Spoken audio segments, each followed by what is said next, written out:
Porque diga lo que diga, yo soy libre de pensar, porque siento que es la hora de ganar la libertad. Hasta cuando ya de abusos es el tiempo de cambiar, porque basta de miseria, voy a decir que no. Porque nace el arco iris después de la tempestad, porque quiero que florezcan mis maneras de pensar, porque sin la dictadura la alegría va a llegar, porque pienso en el futuro, voy a decir que no.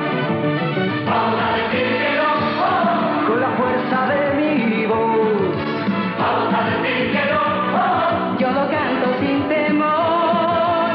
Vamos a decir que no, oh. Todos juntos a triunfar. Vamos a decir que no. Por la vida y por la paz. Terminemos con la muerte, es la oportunidad. First we should present you to the viewers in Europe. We are at Pitcairn Island, South Pacific. And you are? Tom Christian, great-grandson of Fletcher Christian of the Bounty. And you've been living on this island for how long? Most of my life I have been living on Pitcairn. I'm now 54 years old. But I grew up during the war years. I was born in 1935. And life was a lot harder then than it is now.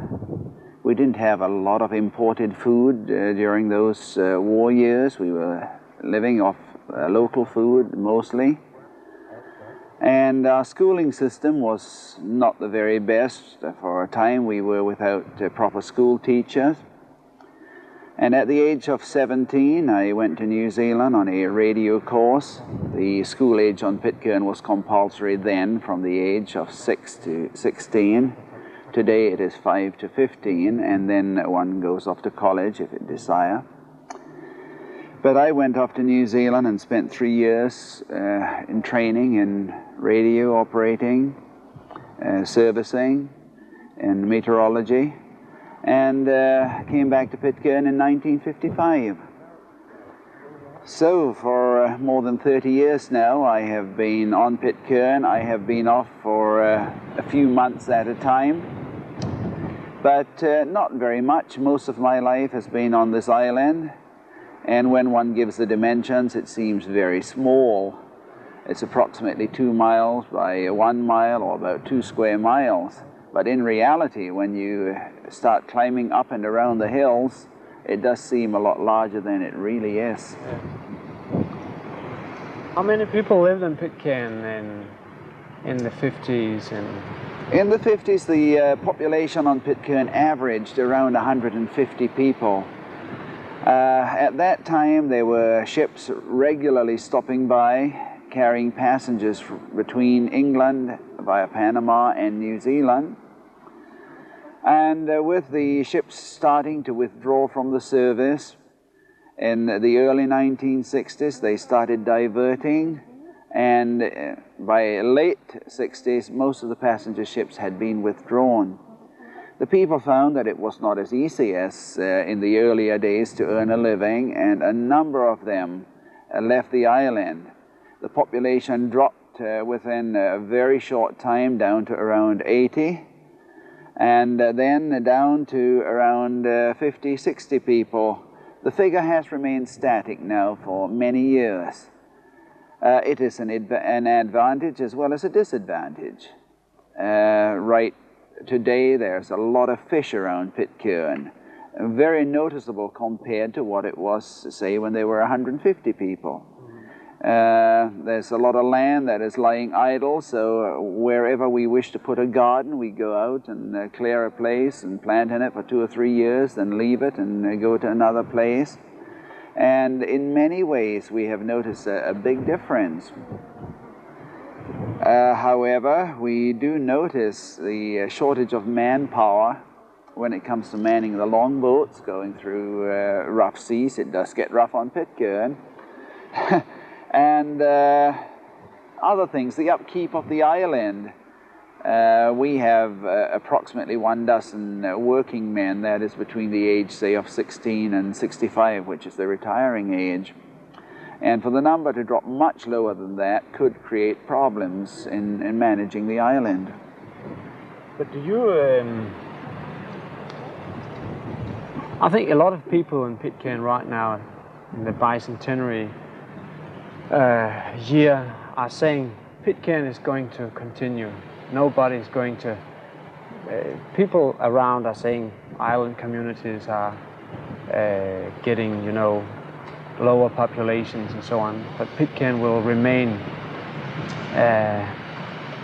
Isn't that very nice to hear from you? You are now becoming elder, and it's some of the younger people saying that on the island. I think it is a good thing if Pitcairn can continue. In fact, I would hate to see it abandoned. We cannot afford to lose too many of our young people, especially the young men who is needed to, say, man the longboats. I'm not saying that the women folk are not as necessary, but we need especially manpower to keep the island operating from a physical point. And as far as the future of Pitcairn, it's hard to estimate what it holds for us. We do depend upon a lot of imported things. We eat basically European type foods. We grow the common vegetables, a lot of fruit on Pitcairn. But there are other things from the outside that we need. And whereas 30, 40 years ago, electricity was not very important, it is for us today. We all have electric ranges, freezers, refrigerators, and even video recorders and television sets is part of the normal life on Pitcairn. Transportation, it used to be the wheelbarrow. I could remember a dozen men or more would push their wheelbarrows up on the hills to cut firewood and slide it back home again. Now we go out with our 3 or 4 wheel bikes with a trailer or with a tractor, and life is much easier than it was in the 1950s. Now, do you regret that it has become easier in some way or another? No, I don't regret. I think it's a good thing, but like most places, we are perhaps not as tough as we used to be. We have rowed the longboats out in heavy seas and sailing. In fact, there has been some frightening experiences at times. And today we go out in the motorboats and take for granted that the motor will keep running. We used to go out in our dugout fishing canoes and sail and row. Today we use an outboard motor in a different type of fishing boat. And so a lot of things are a lot easier. But I'm not sure that we are as fit as we were. I have done a lot of pit sawing that is going out, cutting down timber with an axe, pit sawing and building with it. Now we go out and we cut the timber with a chainsaw. We use a tractor or a bulldozer to drag it to the road, and then we get it home. And life is a lot easier in many ways.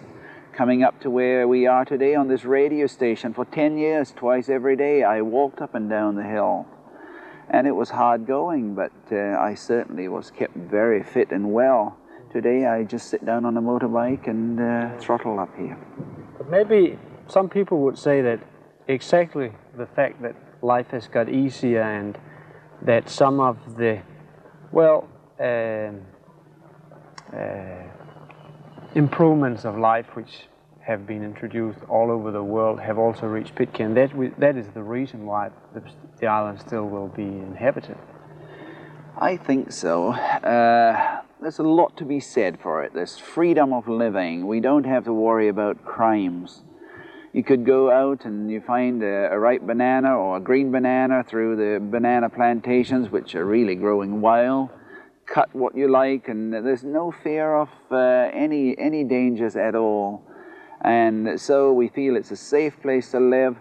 And the dangers on land is absolutely nil. The only dangers we do face here is the elements, like rough seas, and that from time to time can be a little bit dangerous.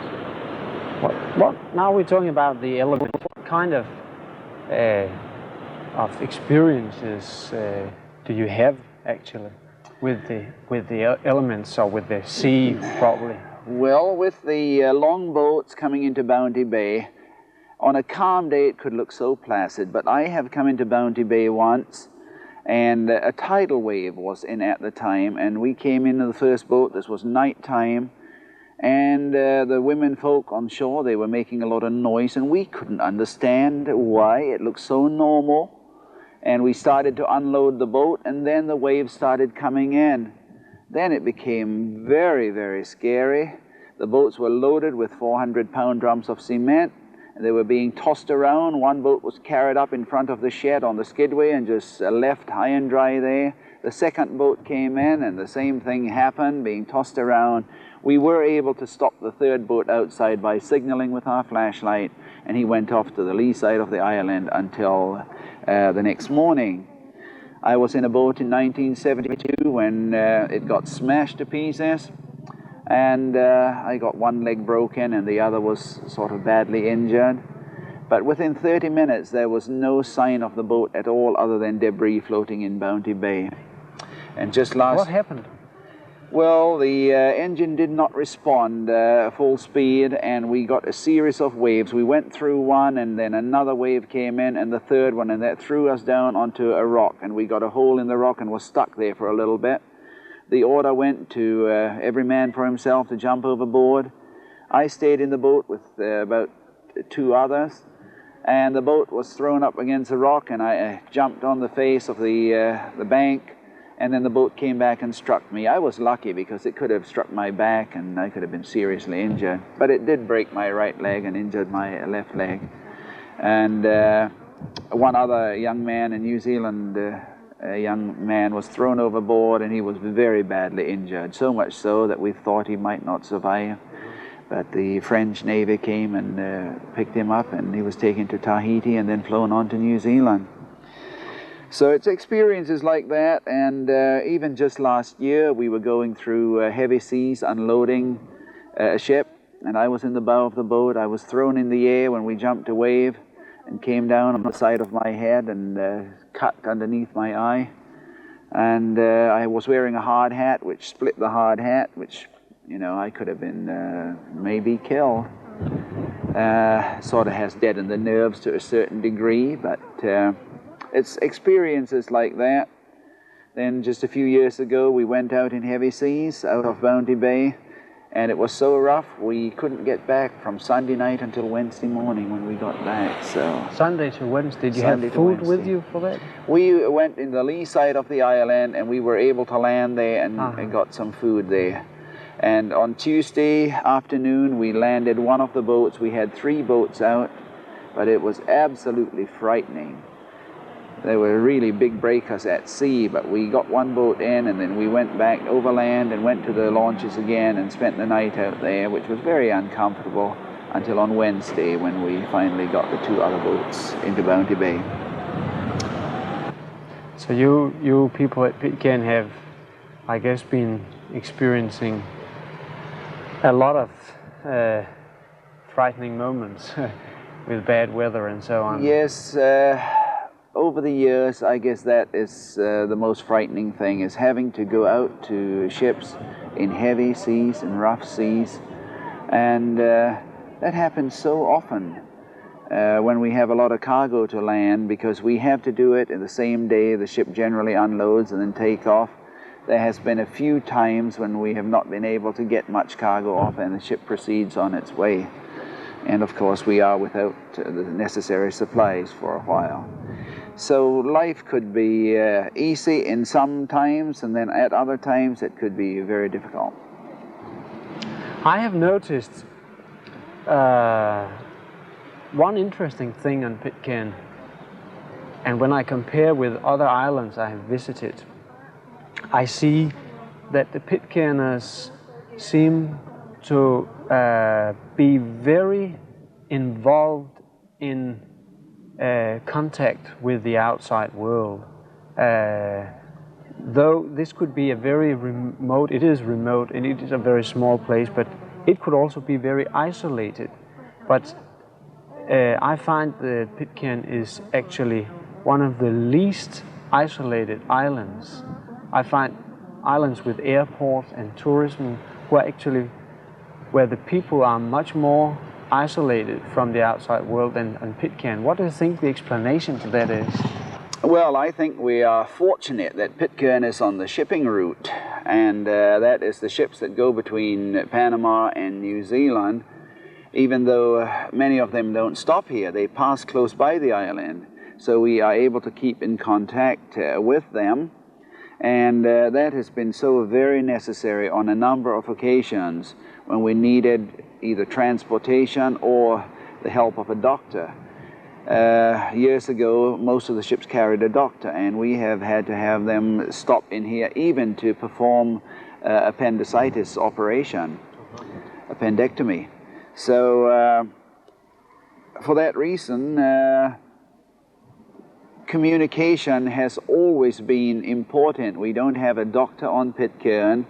We have a registered nurse now, but there's been a lot of times when it was necessary to communicate. In the early days, before a radio came to the island, or there have been periods in between when there weren't any radios on the island, the men would go up on the hills. They had a shelter belt, and they would spend 24 hours with men taking turns and keeping a lookout for the ships that might be approaching the island.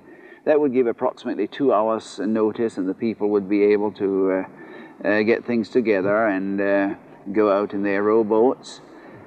It's very fortunate too that Pitcairn is on the shipping route, and the ships that go from Panama to New Zealand pass by the island. Even today, there seem to be ships passing us 2 or maybe 3 a week within radio range of Pitcairn. And it is very fortunate that we are able to get communications, because there has been the need for medical emergencies when we need transport to a hospital. We've had ships with a doctor come in to perform surgery, even removing an appendix with an appendectomy operation. And over the years since I've been operating here, we have had many emergencies, people becoming ill, which required communications with them.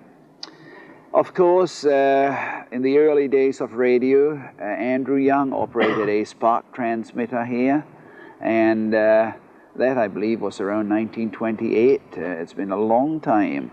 And then the radio amateurs donated a set to the island in 1938.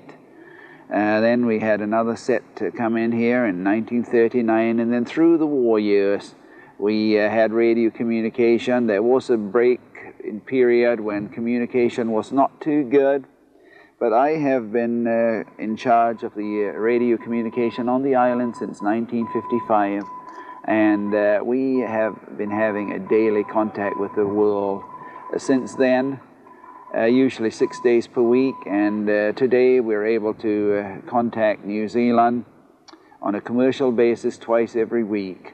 In addition to that, amateur radio is another great hobby, and I have communicated or contacted more than 100,000 people in my time as a hobby, but that has been used for medical emergencies, getting information on people, medical advice for a nurse on the island, and that has proved invaluable, and it has saved a number of lives. So the contact with the outside world has been through shipping in the beginning first, but now it seems to be partly via the commercial station and partly amateur radio. A lot of people have taken up that hobby. Yes, we only had this commercial telephone service in here since 1985, and that has improved communication a lot. In many ways, relatives have been able to contact and speak to their folks who have left the island many years ago, and I think they enjoy it. our contacts or radio telephone calls perhaps are as not of higher quality as it could be if we had satellite communications, which we are expecting within the next 3 or 4 years. But we're still able to contact, and people appreciate that.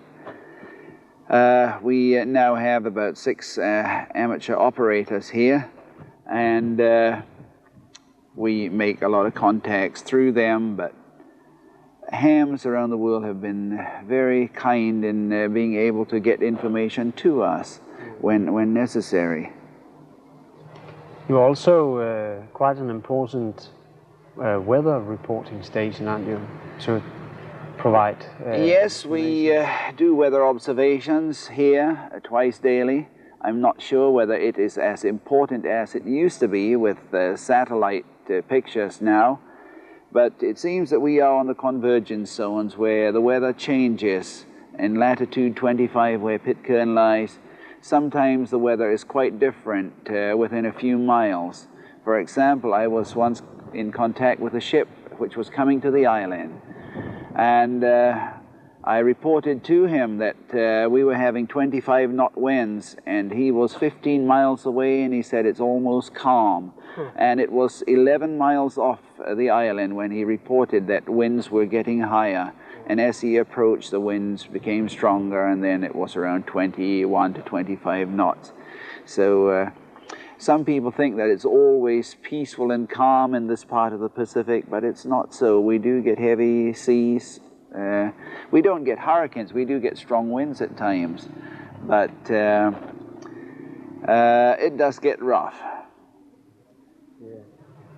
You have, in your family, you have 4 children, and you have at the island a number of children in the different families, growing up and going to school.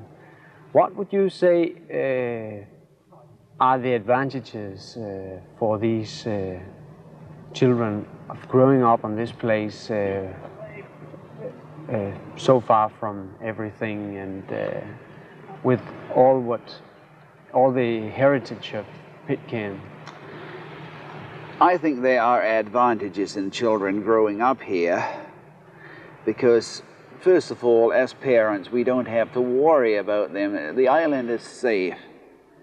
But then they are very sheltered, and when they do go off and face the big world, it's hard to know what to expect. I like to have our children educated as much as possible, but I don't intend sending them off. 2 of my girls who are at home on holiday at the moment are returning back to New Zealand within the next few days, I hope. 1 to university and 1 to continue college education. And I would like to see them be qualified. The disadvantage is that if they wish to return back to Pitcairn, they probably would not find the job that they would like to do to use their qualification. And it's a difficult choice. It's difficult. I like to see people, the island, grow up with a lot of young people on, so it's a matter of choice. And I don't feel like saying that my girls have to go off. If they feel they should and they want to, then I will do all I can, me and my wife, to try and support them. Because even on Pitcairn, education is needed if we want to advance and keep up with the rest of the world. Yeah. But your 4 children, or the 2 more grown-ups, do you think they will come back? What have they been talking about? Do they want to come back? I guess they like the island.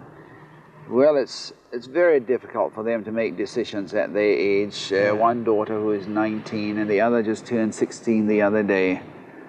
The 16-year-old one, she is a little uncertain. She's been very homesick since she left home. She's going away for another year, and at the end of this year we'll have to see just how she feels. If she wishes to return back to Pitcairn and continue her normal life, here, then I will accept that. On the other hand, she said that she would like to enter radio communications and perhaps do some of the things that I've done. The other daughter, she's going into medicine or in pharmacy training, and I'm not too sure what the future holds. If she wishes to become qualified, it will mean several years away from Pitcairn. And at Pitcairn, as you know, it's very difficult to get to just to come home for a holiday. It's not possible for them to return at the end of each year. So that remains to be seen what will happen there.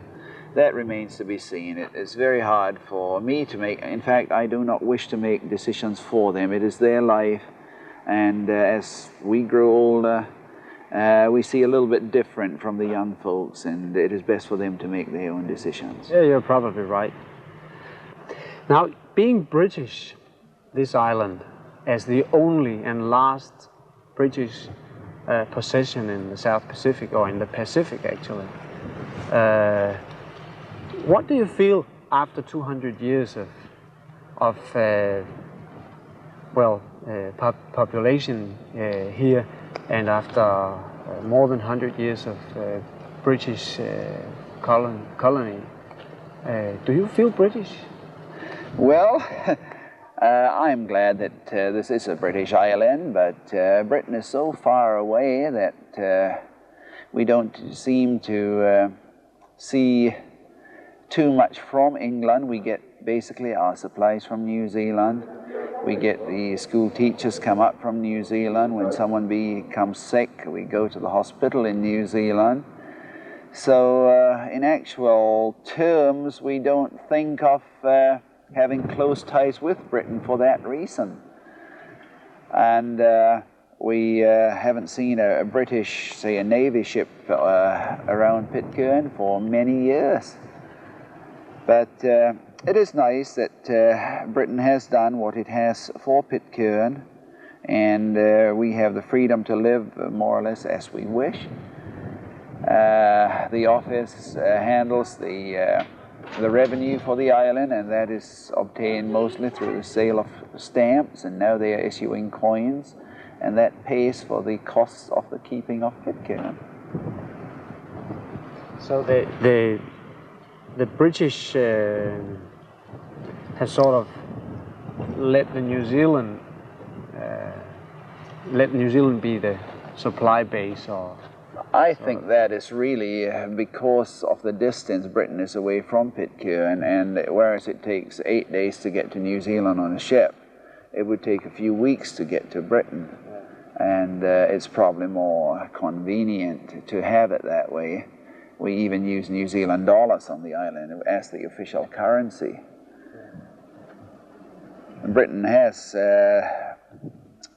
done a number of things in helping us with this radio station. Some of the finances, helping us out with our larger aluminium longboat. But I think it would be nice if perhaps Britain could help us out with the cost of an airstrip on Pitcairn. I understand that a lot of money was put on the airport in the Falkland Islands. Yeah. Something like 100 million or 200 million, is it pounds or dollars? And perhaps for £1 million, a lot could be done on Pitcairn for a long trip. No problem. No, it would be very, very much cheaper than on the Falklands. Yeah. Okay, Tom, I think we've been through a lot now. I wanted to hear if you had anything additional you wanted to say, anything extra which you think that it would be good for the... Well, I think on Pitcairn, this has been a religious community, and that is waning in some respects due to the times in which we live, but I think it's a very important part of life here.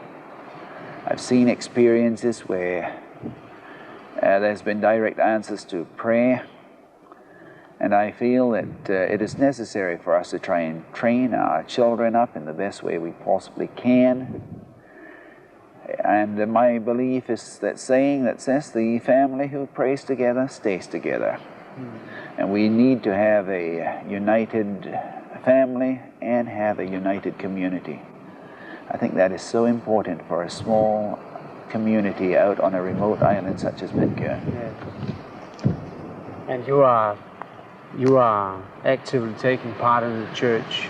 Yes, I am one of the church elders, and I feel it's important to be active in the religious aspects of life on Pitcairn. I think it is necessary. Which has actually been one of the founding stones, the religion for the revival of the community at Pitcairn after all the first years of the mutineers here on the island. That is right. John Adams, he used the Bounty Bible as the textbook. And that book seemed to help him, help the community at that time. And I feel it's still so very important today. We live in a very troubled world. I listen to the world news every day. I feel it's so necessary and so important to know what is going on in the outside. But to feel secure and safe on Pitcairn is very relaxing when we know that the troubles in the outside world does not seem to affect us here directly. Okay. Anything additional you want to say? Tiden er ved at løbe ud, og vi skal til at slutte. Vi siger tak til Tom Christian. I næste uge skal vi se mere film fra Pitcairn. På gensyn. Ha' det godt. Voy a decir que no. Vamos a decir que no, oh, Con la fuerza de mi voz, vamos a decir que no, oh, Yo lo canto sin temor. vamos a decir que no, oh, todos juntos a triunfar. vamos a decir que no. Por la vida y por la paz. Terminemos con la muerte, es la oportunidad De vencer a la violencia.